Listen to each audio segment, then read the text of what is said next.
Welcome back. It is another fine afternoon, and as I had requested you, I had notified you in advance that I'll be taking another video. I'll be doing another video that will try to explain the reasons as to why I think Cleophas Malala does not suit for that position which is holding, or which he is currently holding as Secretary General for Acting Secretary General for UDA. Remember, UDA will be conducting its first election for officials in probably August or September, or if it will prolong, it will reach that election will be conducted in December. So, as Acting Secretary General Cleophas Malala, according to my observation, I think he is not qualified to hold such a senior position. You know, Secretary General of a political party is equivalent to the President of the Republic of Kenya.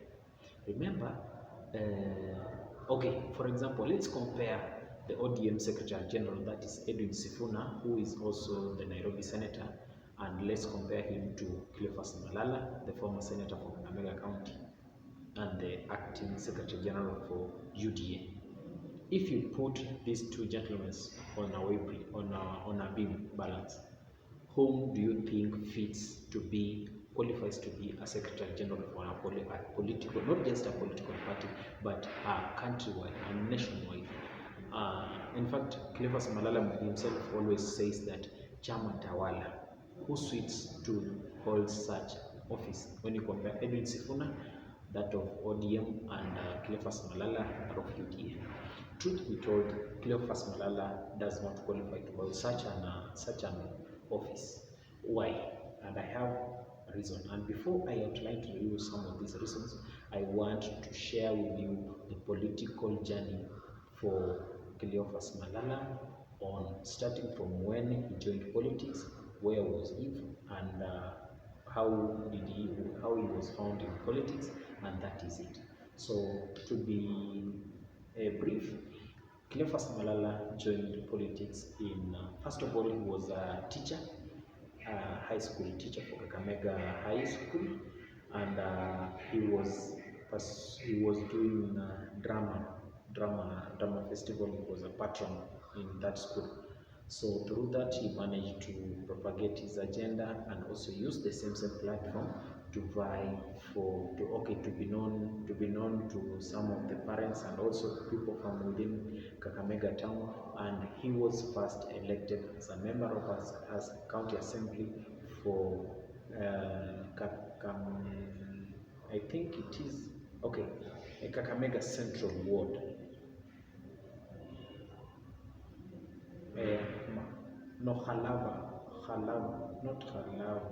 But Kakamega Central Ward, even though I'm not very sure, but he was first elected as a member of County Assembly, that is in 2013 to 2017 through ANC ticket.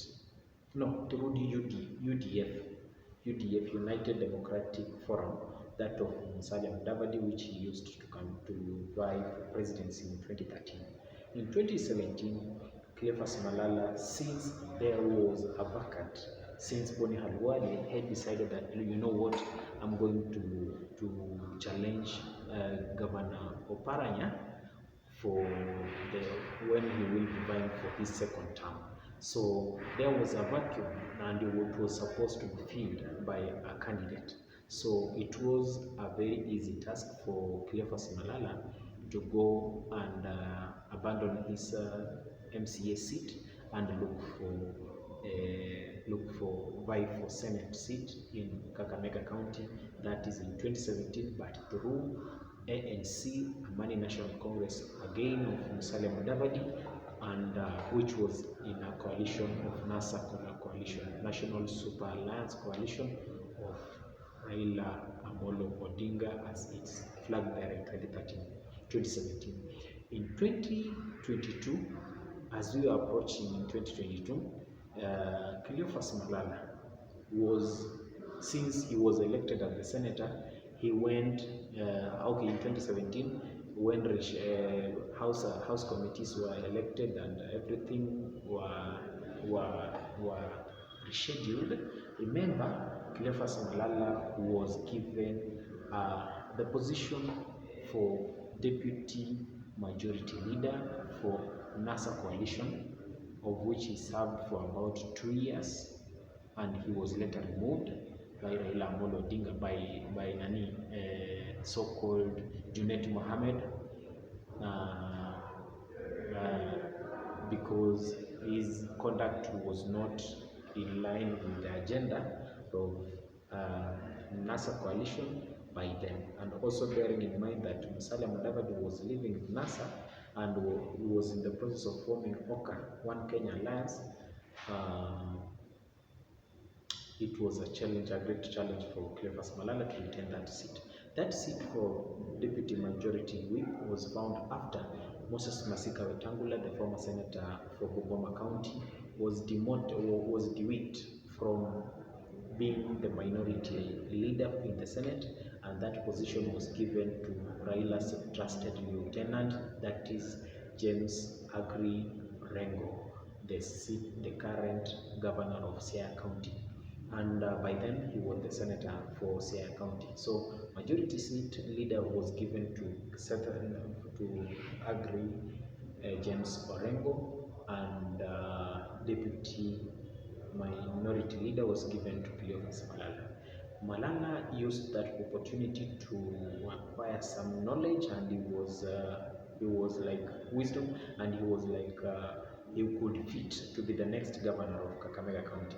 And in the process, he managed also to be given an opportunity to chair a committee that listened to the case that was brought before the committee, the House Committee, to check on the conduct of Anne Waiguru, since it was alleged that Anne Waiguru had stolen some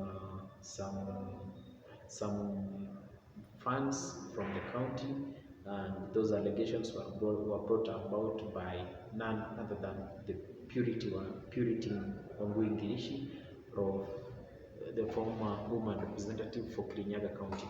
So Cleophas Malala had an opportunity, his first ever opportunity, to chair that committee, and where they cleared Anne Waiguru that there was no such an allegation. So from there, a few months, about a year later, Cleophas Malala was dewitt by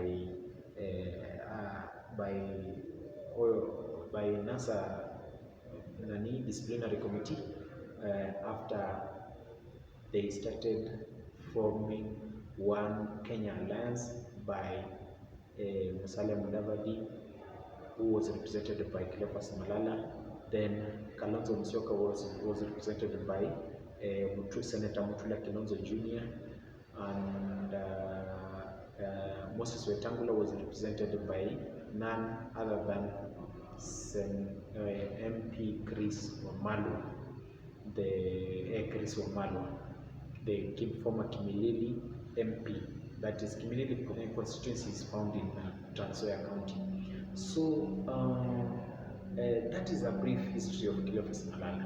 When we were approaching 2022 general election, Cleophas Malala was viewed several times visiting Urengo, Uasin County. He attended some sport event. He could come, you would hear he was somewhere within Eldoret. Remember, I'm in Eldoret, so it was very easy for me to have in touch with that good friend of mine. So later, there was this political rally that was held in Eldoret Sports Club, where the Kalenjin community were giving their candidate William Ruto blessings. While they were blessing William Ruto to go out of their county, out of his backyard, and go and look for votes elsewhere in the country. In that meeting, in that political rally, Cleophas Malala attended the meeting, and he was strongly supporting William Ruto. And in his message, he was saying that he is going to ensure that Mudavadi comes and joins hand with none other than William Ruto in his quest to vie as the president, the 5th president of the Republic of Kenya, of which later he was granted that opportunity. In the long run, there was also a misunderstanding in Kakamega County, whereby Boni Halwale was contesting for that governor seat in Kakamega County, but through UDA ticket, and Cleophas Malala was also contesting for the same seat through ANC ticket. But William Ruto had not settled fully to Boni Halwale, since Boni Halwale is so talkative, his voice is too vocal. So Boni Halwale was told, look here, you will go for the Senate seat, but we are promising you to be the chief whip of the Senate once we clinch that power, either the majority or minority, depending on the House composition. But that was said and done. Later, William Ruto was seen attending some of the sports events that were